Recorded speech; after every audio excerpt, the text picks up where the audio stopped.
Leslie Kenny, welcome to the show. How are you today? Very well. Thank you so much for inviting me. The pleasure is truly mine, and we've just been having a little chat off air, and I'm even more excited to get into today's conversation. I feel there's a lot for our listeners to learn today. So before we do go into the deep end of the conversation, can you give us a little context about who you are and what it is that you do? I am a patient advocate, a former health coach, and also one of the co-founders of the Oxford Longevity Project here in Oxford, England, to really educate and inspire people my age, I'll be 58 in June, to get active, engage with their health, and look to slow down the aging process. In my day job, I run a company called Oxford HealthSpan, which also commercializes a product called Primadine, which does slow down the hallmarks of aging, 9 of the 12 hallmarks of aging, using a really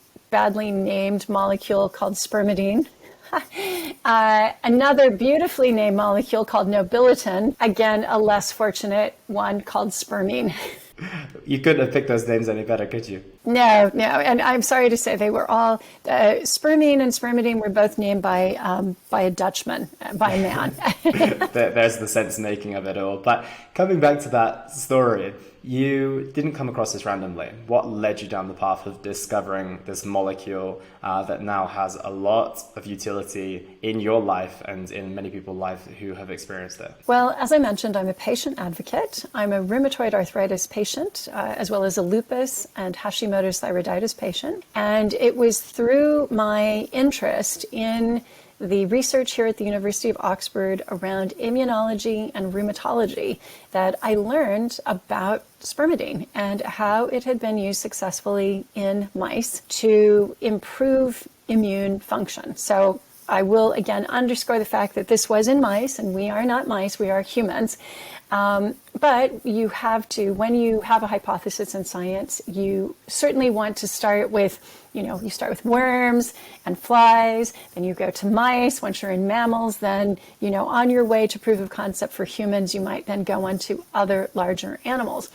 And the mouse studies were really fascinating. And they also showed not just bringing the immune system of aged mice back to their younger state, but when you do that, you also can reduce things like inflammation, right? Because inflammation occurs when, not just when you have an injury or a stress, but it can also be inappropriate inflammation. And I know this, again, as a patient, because my tumor necrosis factor alpha scores, my cytokines, my C-reactive protein, these were all fancy words for markers of inflammation. They were sky high. So if your immune system's not working properly, you get this ridiculous overactive immune response and tons of inflammation. And so I looked at their work and I thought, this really connects with me. I am not a lab mouse. How do I get a hold of this? And it really wasn't possible in the United States. And I really wanted it in the US, as I'm a Southern Californian originally, and decided since it wasn't there and it was COVID and I had nothing better to do, why don't I bring this to my fellow Southern Californians? So I did, and it might have been completely foolhardy because I'm new to this industry. I didn't know anything about supplements. Getting into the business was very eye-opening because there are a lot of dodgy practices out there. And as a patient, I don't want to touch those dodgy practices.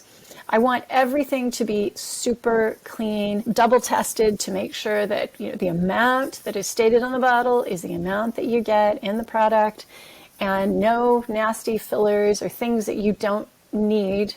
Sometimes there are things in there that are just for the manufacturing process, not for your body. So it's been very interesting. As we said earlier off air, if we had known all the things that go into starting our businesses, we might not have done them.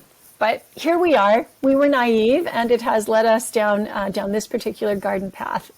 And it's still interesting. Absolutely. And I think that naivety in many ways serves us. Otherwise, there wouldn't be a lot of people doing a lot of great things in the world. So in a way, I'm glad that we didn't have that awareness. And I want to come back and roll back the years on your story a little bit. Obviously, you were diagnosed with an autoimmune condition, and you had no idea about any of this before. Like you said, you weren't a part of the industry per se, didn't know too much about supplementation or this fantastically named molecule either. What did that response look like for you as someone who was told that you have an incurable condition?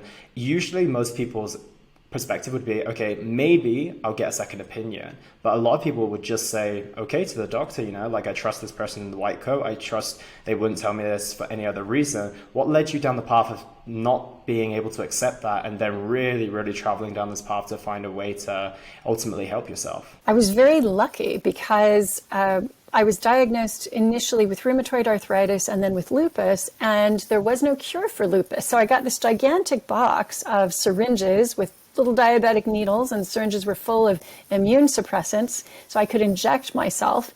That's the RA.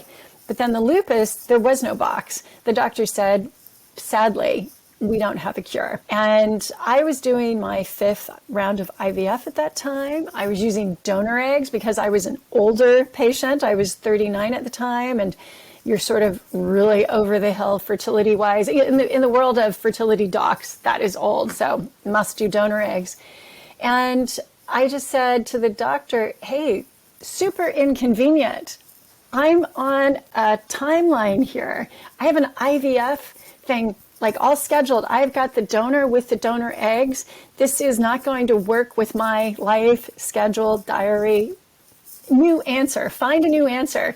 And she just said, there is no other answer. And, don't bother, not exactly don't bother trying. What she said was, she just shook her head and she said, I wouldn't do the IVF. You have a good 5 years left. And that really shook me. And instead of making me say, oh my God, I need to get my affairs in order, I just said, no, that's the wrong answer, right? And maybe it's a false positive. Can I retest? She agreed. And I left thinking, I am going to learn everything I can about this, right? They always say, keep your friends close, but keep your enemies closer. I needed these diseases to be so close to me that I knew everything about them. And I researched, the heck out of them. And the thing that actually joins them together, RA and lupus, and they often come together also with Hashimoto's, is that they have inflammation at their root. And I thought, okay, let me do everything I can to reduce inflammation in my life. And so, I meditated, I was walking the Rocky Mountains all the time. I was doing Mayan uterine massage. I would do anything and everything. I was tincturing my own herbs, right? Nothing was off limits. But I also went on the Zone anti-inflammation diet and I got rid of gluten, got rid of dairy. I got rid of anything that could be a inflammatory trigger for me or a trigger of my immune system. And essentially, I had leaky gut, so that undigested food particles were going through into my bloodstream. My immune system was identifying them as foreign, tagging them with a big Post-it note so that all their other immune friends would come around and say, oh, right, so that's what we need to, this thing, we need to kill this, wherever it is. Well, the problem is that when the immune system sees those proteins, sometimes they look like proteins on our organs or on our skin or in our thyroid, in our joints. And this leads to all of these, eczema, rheumatoid arthritis, Hashimoto's thyroiditis, and it just gets out of control, the immune system. The reaction is inappropriate and just wrong. So I knew that I needed to tamp that down and taking away those triggers. So I took those triggers away, and then I wanted to bring the immune system back into balance. And I found a treatment called intravenous immunoglobulin. It was a 4-hour intravenous treatment and essentially would bring the immune system back into balance. Now, it's made up of white blood cells from about 8,000 people. So you are taking a risk that there might be something in there that medicine has not yet discovered that could be bad for you. And this has happened with hepatitis C. So it's not unthinkable, but my reasoning was, well, if she's really right that I have 5 years left and this is getting good results, what do I have left to lose? There is nothing else, right? Maybe I'll further science. So I I did that treatment twice. It was $12,000 for each round, each one. And when I went back to test again, the doctor said, look at that, you don't have these things anymore. And that is when the penny dropped. And I thought, wow, if she knew what I now know, I wouldn't have had to have gone through this. What about all those other patients who just accepted the box of drugs and then decided to, this is it? What about them? So I did say, do you want to know what I did? And she said, no, it's okay. Oh, wow. So, No way. but I think that happens a lot. Mm-hmm. I think it happens a lot. And doctors, too, are on a schedule. They don't have time, right? And they have patients to see, and they've got to keep to their timetable. So I left that room and thought, this is not right. Actually, our bodies are capable of so much more than we realize if we can give them what they need. And as a question, what does each person need? We have to figure that out, and we're all unique. So what works for me is not going to work for you, is not going to work for your listener. But we are with ourselves 24 hours a day throughout our lifetime, and we gather all these data points. We can try and figure it out with a little research, with the help of people like you and our doctors. We can discover what works better for us, what works less well for us, remove the things that harm us, and put in the things that make us stronger. It's as simple as that. It's an incredible story. And as much as I know that there is doctors who are, like you said, on a timeline, they need to see patients, they need to use what they've been given and taught to prescribe, but at the same time, for there to be such a lack of interest, for them to turn around and say, no, I don't want to know, just kind of blows my mind. Like, I get the part in the sense of like, okay, maybe I can't make any meaningful change here, but maybe rather than having just that diagnosis of you've got a good 5 years, I can say, well, this lady I know tried this, and that. It might be a little out there, but that's on the table. That's the part that stops and blows my mind a little bit. Does that not, you don't feel the same way about that? I did feel the same way. I do understand, though, the GMC, the General Medical Council here in Great Britain, they will forbid you from saying things that are not part of the GMC protocol, right? And it would be the same for the American Medical Association. There are strict protocols you need to stick to. And otherwise, your liability insurance is on the line, right? Yeah, that's fair. That's fair. At the same time, it's still a good job. It's frustrating. It's a good job that people like you are doing this work and trying to get it out there. And I think a lot of us are waking up to the fact that maybe the doctors aren't the only ones with the solutions now. And a lot of people like yourself are looking for alternative treatments, alternative ways of finding a way to not even just heal themselves, but to optimize their health full stop. And I want to talk about what was the next steps after that when you realized that, wow, not enough people know about this. I know about this. I was able to cure myself essentially. What did the path look like? I'm sure things went in a million miles an hour about what you wanted to take to the world. Well, I was raising my kids, so once I got them to a certain age and felt they were kind of ready to not need me all the time, I then retrained. I did a course at the Institute for Integrative Nutrition in New York City. I did a coaching course with what was then called the Bulletproof Institute. That was Dave Asprey's. I think it's now called the Human Optimization Institute or something like that. I became a certified coach with the International Coach Federation and began working with clients, and was very surprised by how open clients were with me. And then I'd say, oh, have you mentioned this to your doctor? And they'd say, oh no, I wouldn't share that with my doctor. Because there is a sense that doctors are on a pedestal, and you can't talk to them about things that are a bit lowbrow. Let's say constipation. I'm not talking to my doctor about constipation. I'm not talking to them about my hair loss, because that's like a vanity thing. I'm not talking to them about my gray hair and how much it bothers me. I'm not going to talk to them about my nails splitting, because that bothers me too. It's, these things are too petty, too beneath them for the patient to bring up. But if you're with a coach like you and me, they'll do it. The door's open, exactly.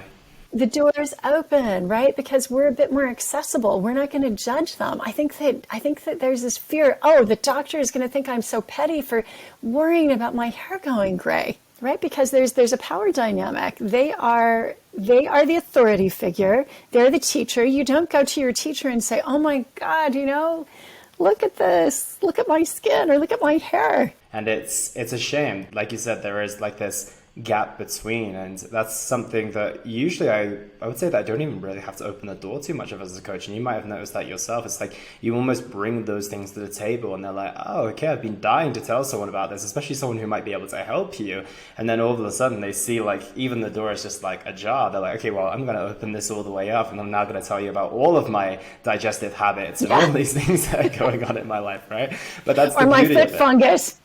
Yeah, or anything that they need to tell you that they've not been able to tell anyone for the past 15 years or so. But it's beautiful. And I think that that's the most important thing in terms of having that availability to have someone to ultimately speak to about these things. And then that opens the door to possibilities of cures and ways forward as well. And that brings me back onto our favorite named molecule, spermidine. I want to talk to you about how you discovered this and then what was your thoughts on bringing this forward into people to be able to purchase this online, to access it all around the world? Well, as I mentioned, it was really the work of Dr. Gada Al-Saleh and Professor Katja Simon in immunology here at the University of Oxford that piqued my interest. But the more that I looked into it, the more I was convinced by its safety.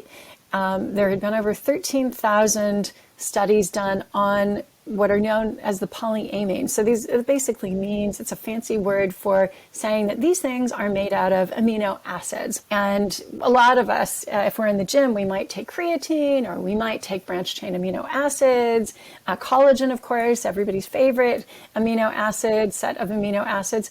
And so they're really very safe. But we recently learned that they can trigger a magic trick known as autophagy. That's a Greek term for self-eating or self-cleaning. And I really like to think of it as having a little Marie Kondo, your own personal decluttering system in every single cell. And she is in there and she is saying that mitochondria looks really worn out. And she puts a Post-it note on it and says that is for goodwill. And she sees a damaged, she sees another damaged mitochondria, which we need to make our ATP, energy, right? She sees the mitochondria and she says that has got to be burned. Let's send that to recycling. And she goes through all of the different cellular components and basically declutters.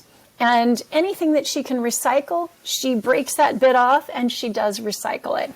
But the sum of all of this is that actually our cells work much better. So if you think in the case of mitochondria, if you have poorly functioning mitochondria, you're not going to have a lot of energy. And so you want those to certainly be optimized. But autophagy does other interesting things, and one of them is stem cell function. So we all know stem cells. Any of the ladies out there listening know that they even have plant stem cells in some face creams, and that is, you want your stem cells, which can repair, the body. You want those stem cells to be young, healthy, and capable of doing the repair work that they're meant to do. You don't want them to be dysfunctional in any way.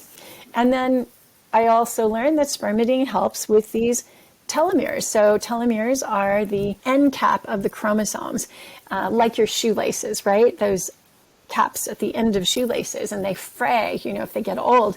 And what you want is basically your shoelaces to be nice and long, and spermidine will help keep them nice and long. And that is correlated with longer life. Also helps with protein misfolding, helps with epigenetic changes. So if we are smoking or drinking, we are making changes to our epigenome. This is different from the genome. So yes, we all get a set of genes, but we can turn them on and off. It's like, the DJ at the disco is like turning on all of these things and amping certain things up, the sound or the bass, and that's like the epigenome.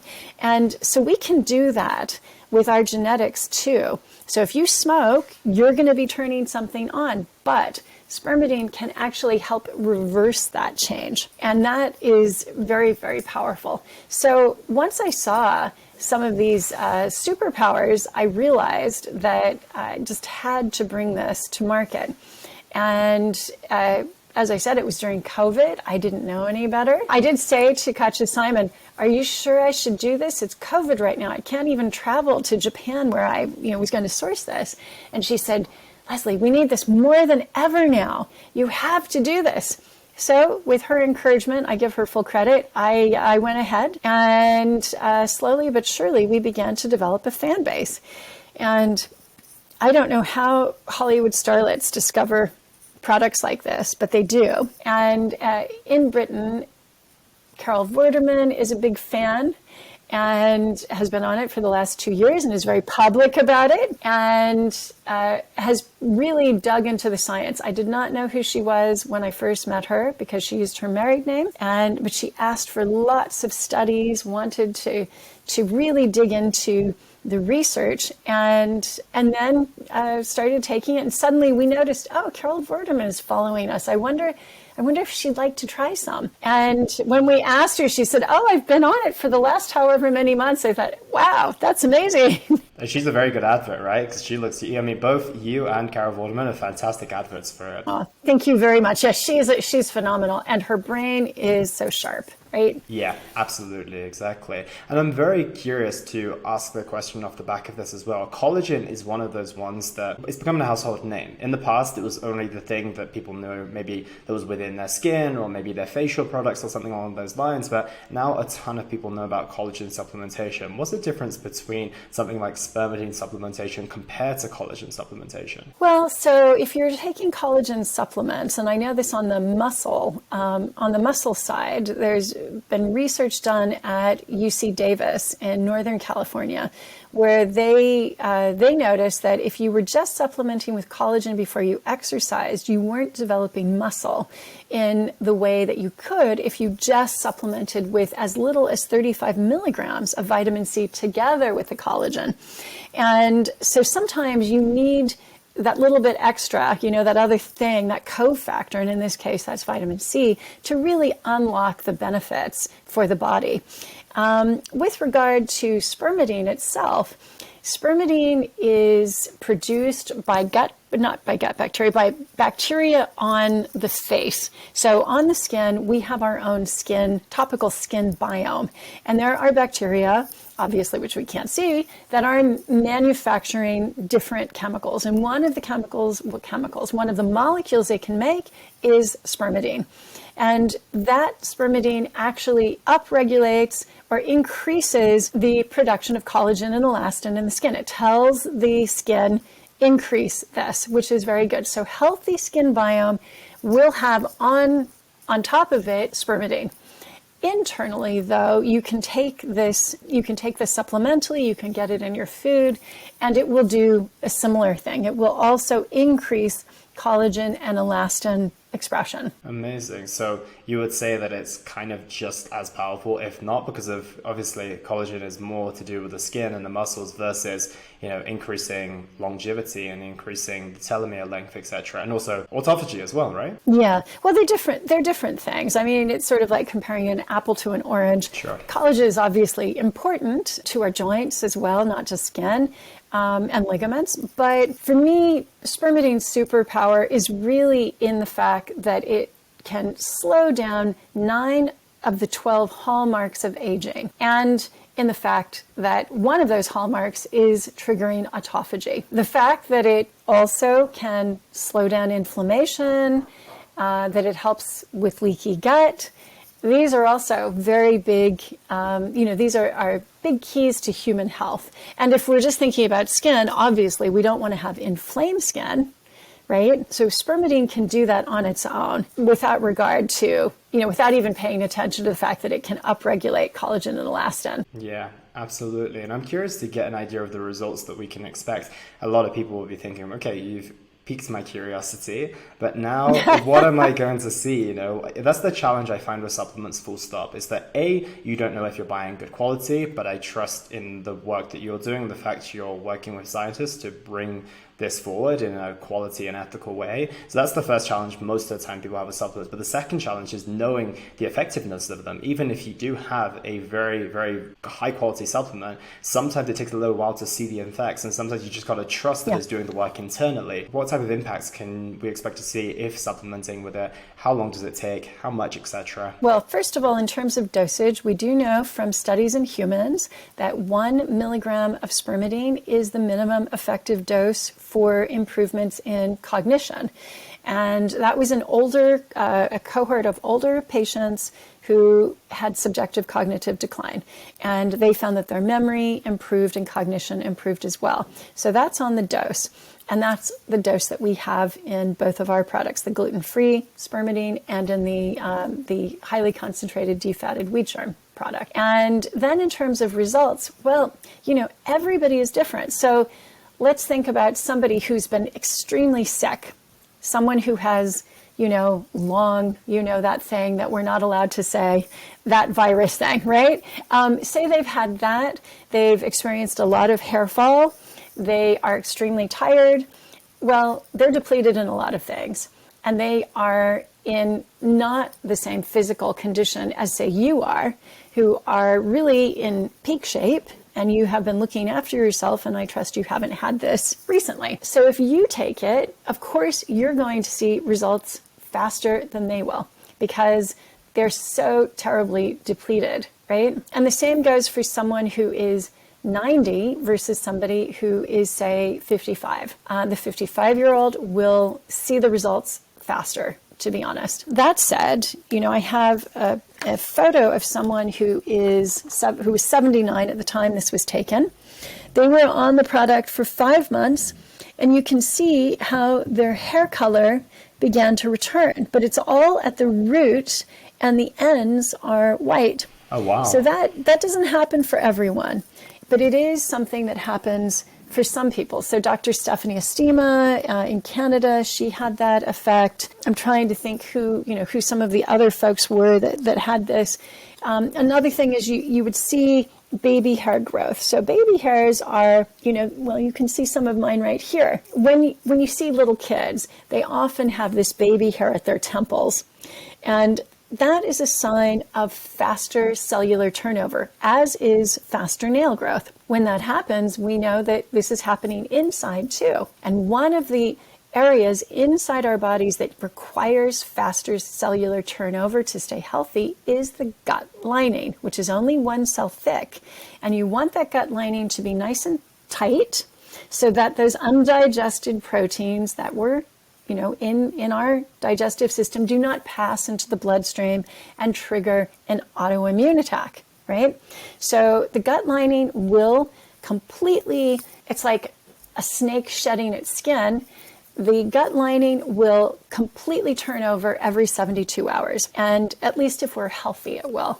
And we want that to make sure that the integrity of the gut lining is nice and strong. And so for me, I know that hair, skin, and nails, when they are healthy, they are, for me personally, a proxy for what is going on inside. And if someone comes to me and their hair is falling out, their skin is very dry and sallow, their nails are pitted, or they have those white marks, you and I know as coaches that these are signs of poor health. Right? So in terms of what people can expect to see, well, it really does depend, but I would say generally 3 months, you want to give it a good 3 months try. And this is not something that you do for a few weeks and say, oh, did I see something? But by then you ought to see new baby hairs growing in. And sometimes people don't notice them at their temples, but when they go into their hairdressers say, well, I don't know why, but I'm seeing a lot of new baby hairs here. So they might notice it. Definitely check with your nails if they're growing faster. And sleep.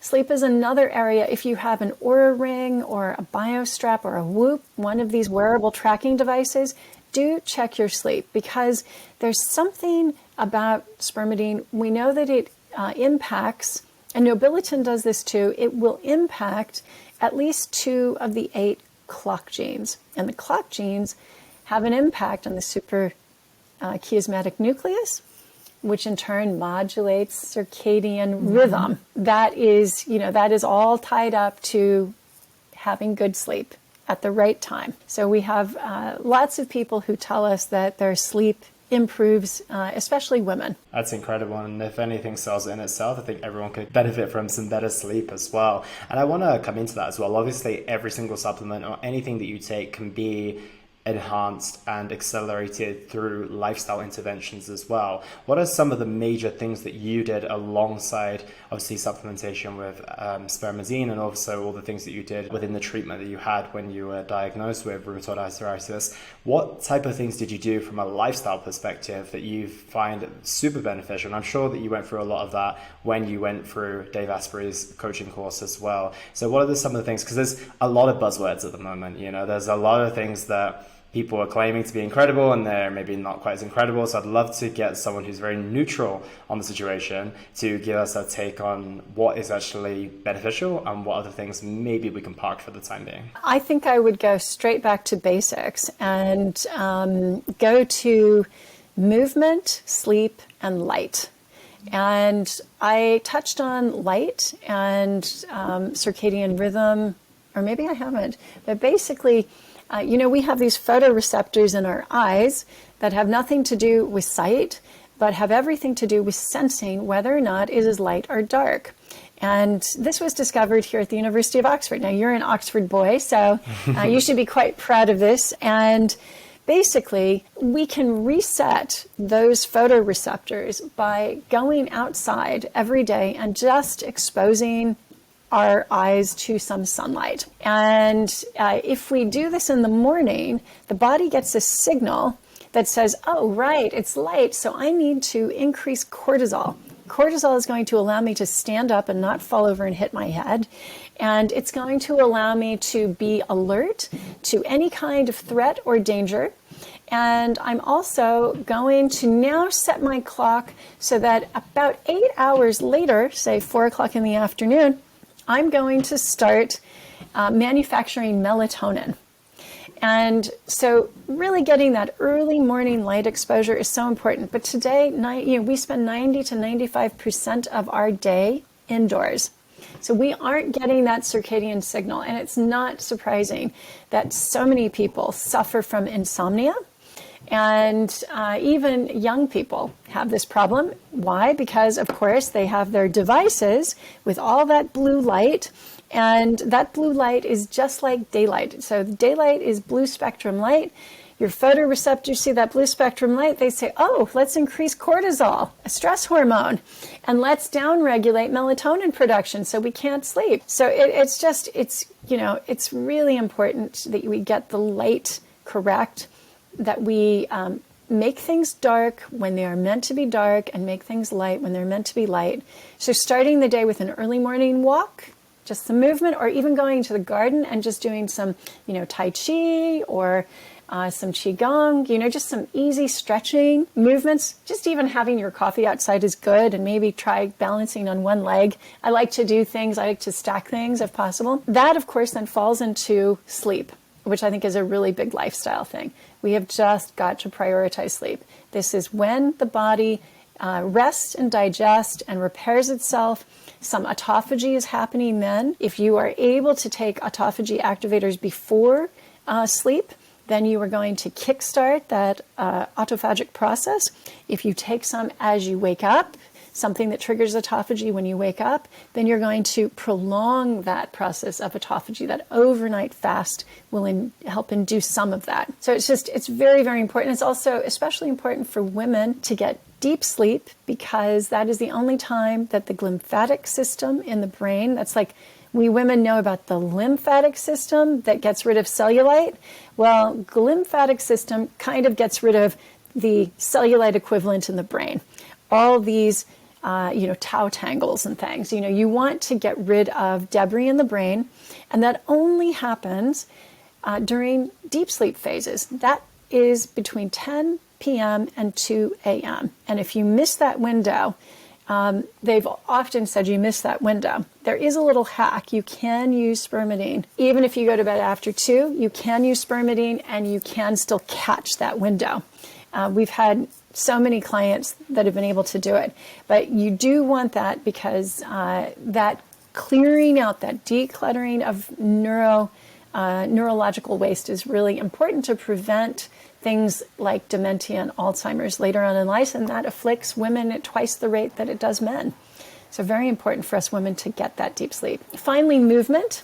You as a fitness instructor will know that movement is incredibly important. It is correlated with everything from good mood to muscle strength and decrease in frailty as we get older. And these are all really important for health span. Do you feel more optimistic about the older generation as we now discover these different types of interventions, different type of supplementation that we can take? Because if I'm completely honest, when I was younger, there was quite a bleak outlook on getting old, in the sense of, thinking 60 or 70 was, and I'm going to say it very bluntly, but not very nicely, it's like the beginning of the end. Things start to go downhill. How much do you think that we can push not only our lifespan, but our health span by prioritizing these things more? Are we going to see more 70 and 80 years old people starting to live these really abundant and full of life type of lifestyles now? I certainly believe that, and I feel I'm doing it. I don't think that a lot of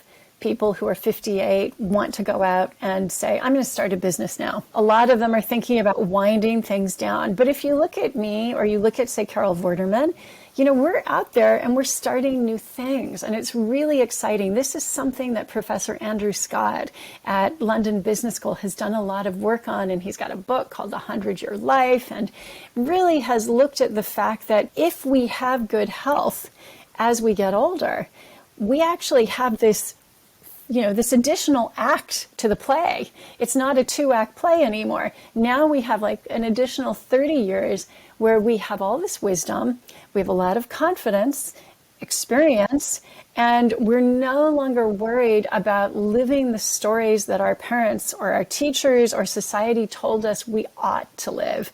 We can now live the life we really want to live, and we can live it in good health with vitality and vibrancy, which was not available to our grandparents, but is happily, with all of these scientific discoveries and technologies, it is available to us. But we personally have got to advocate for ourselves, and we have got to do the work. Again, as a coach, as a fitness coach, you'll know all about this. You can tell someone what to do, but they must do the work. And that means getting into these lifestyle habits. And you start with the basics, really, literally standing on one leg, having your coffee outside in the morning to get that morning light, practicing balancing, getting good sleep. And then, of course, you layer on things like supplements like, Primatine with the full polyamine spectrum of spermidine, spermine, and putrescine, or, magnesium, for instance, is a really fantastic supplement that most people are deficient in as they get older. If you're a woman, hormone replacement therapy. For guys, hormone replacement therapy, maybe with the precursors like DHEA and pregnenolone, precursors to testosterone. These things are all within our grasp. They don't cost a huge amount. DHEA and pregnenolone, not very expensive. So I'm excited. I'm really excited and looking forward to having a lot of adventures. I can imagine. And you make it look super optimistic. And I think everything we've learned today, and you're an example of it. Like you said, there's not going to be many people who get into their late 50s and think, okay, it's time for me to start a business. You think it's a young person's game, and you think it's something that, okay, well, I've only got, like you said, 2 acts. You've only got the halftime show coming at 30 years old, but maybe the halftime show is now at like 55, for example. And there's so much to be optimistic about when you think, okay, well, imagine having all the wisdom that you have and still having the same functionality when you're, like you are, like 58, for example. It must be very, very powerful indeed. And as you mentioned, you take experience, you take confidence. So it's definitely a bright outlook. And I do have a couple of final questions for you before we wrap up. And the final question, the big one here, is what impact would you like to have on the world with the work that you do? I want to inspire and educate people with the knowledge of self-healing. And the body is so wise. We've got this innate ability inside our bodies to heal. And we need to unlock it. We can't just keep relying on doctors. We can't outsource it all to them. In acute cases, we can. But in the Western world, the diseases are overwhelmingly lifestyle diseases, chronic diseases, and there it's up to us. We know how to fix these things by making lifestyle changes. We just have got to get up and do the work and have faith in our bodies to respond and heal.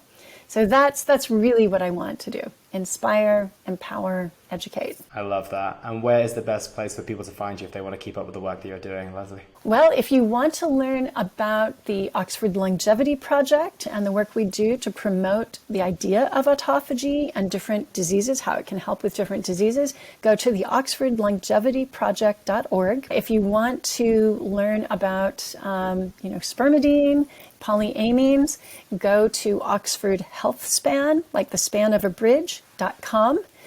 And if you want to learn more about me personally, some of the things I do in my own life, you can go to Leslie's New Prime, like the new prime of life. And that's Leslie, so Leslie's New Prime. And that's on Instagram, or you can find me on YouTube too. I have some old videos that I did about gray hair reversal. I did those a few years ago, but people still seem to love them. Amazing. I'll make sure all of those are in the description below. But Leslie, thank you so much for your time today. Please say hello to Oxford for me, and I hope to speak with you soon. Will do. Thank you so much.